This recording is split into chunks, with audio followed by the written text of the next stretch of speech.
Jobs come and go. That's part of the beauty of living in America. You can change jobs freely if you aren't happy. It's not a luxury everyone in the world has.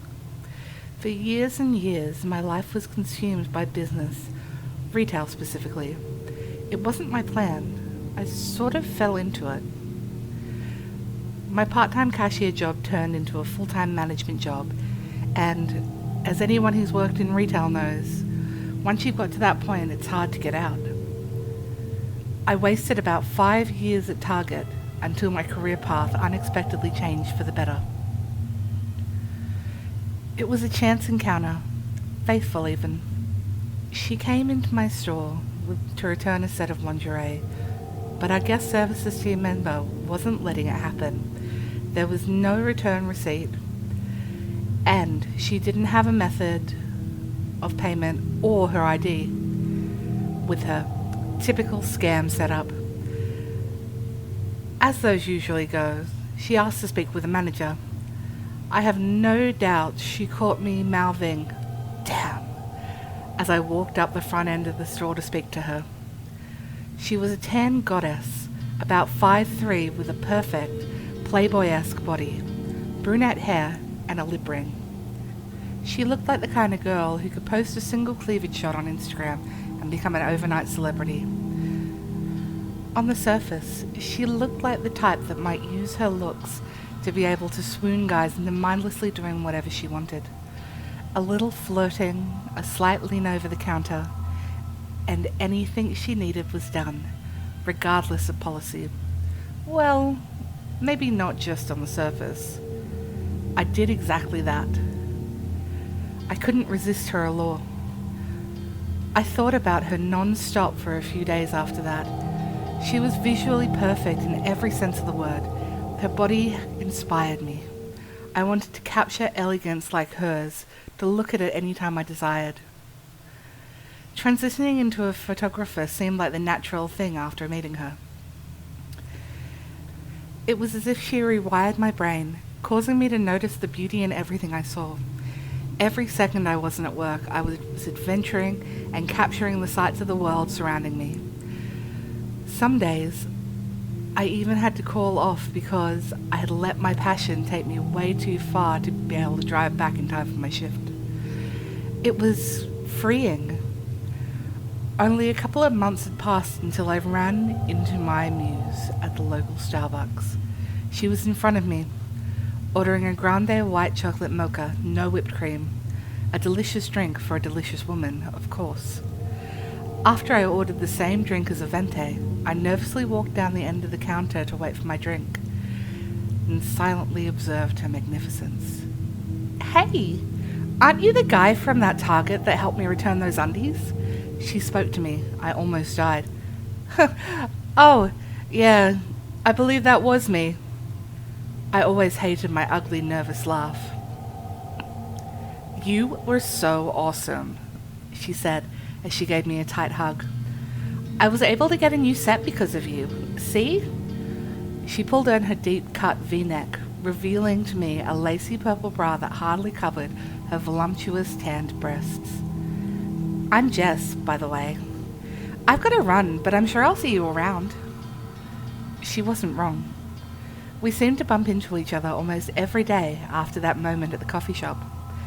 If it wasn't a face-to-face encounter, when I would go home and upload my photos, she would be in them to some degree. Every day. I didn't mind. She made my photos come to life, enhancing the already spectacular scenes with her own stunning looks. I'm not sure if she knew I was taking pictures or not. Some days she would appear oblivious. The photos would just come across voyeuristic. Maybe she would be turned away, eating an ice cream cone, tying her Vans, fixing up her hair, just casual things. Other times, she seemed to be staring right at me as I clicked the button. A few times she was putting on a blouse. Another, she was putting gas in her white Beetle. Once she was nude in the forest, always facing directly towards me, always staring into my soul. As guilty as it made me feel, she never took legal actions, nor did it seem like she wanted me to stop. To be honest, she was the one showing up in all my pictures. She wouldn't really have had a basis to take up recourse. The longer it went on without any signs of discontent, the less guilty I began to feel. In my mind, it became a game. Two lovers, flirting without ever needing to meet. I was sure we were both in on it, but one of us had to win eventually. It's her.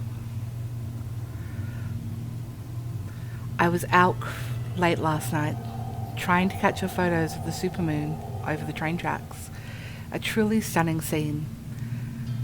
Pines lined both sides of the tracks. The rock hills were even and undisturbed, and the sky was clear aside from a massive, massive moon. I'll admit, I went a little crazy with the picture taking, and it filled up the remaining space on my SD card, trying to capture the perfect scene.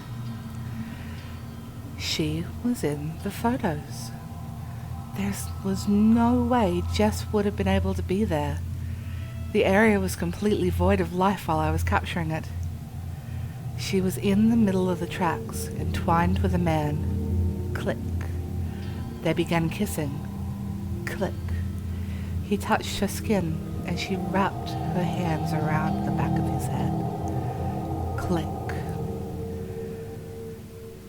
He was looking directly at me. His body hadn't moved. Click. Jess held his head in her hands. His body was on the ground. Click. She faced me directly, with that soul-stealing stare. Click. Dozens of small, white creatures piled over the man's body. Jess had disappeared. Click. The creature and the body were gone. Click. Jess was sitting, Indian style, mere feet away from the camera. I screamed and ran into the bathroom, barely making it to the toilet. I couldn't believe it. There was nobody on the tracks. How could she have been in every single picture? In hopes that I was losing my mind, I drowned myself in cold water from the sink and went to try to look at my gallery again. The pictures were empty. My mind and body decided that I couldn't take any more of this, and I had to sleep. I woke up in my chair an hour later. The pictures were still void of Jess, the man, and those fucking weird creatures. But she was outside my window, sitting on my lawn, staring directly into my eyes as I looked outside. I've never seen her outside of a photograph since the coffee shop. She's gorgeous.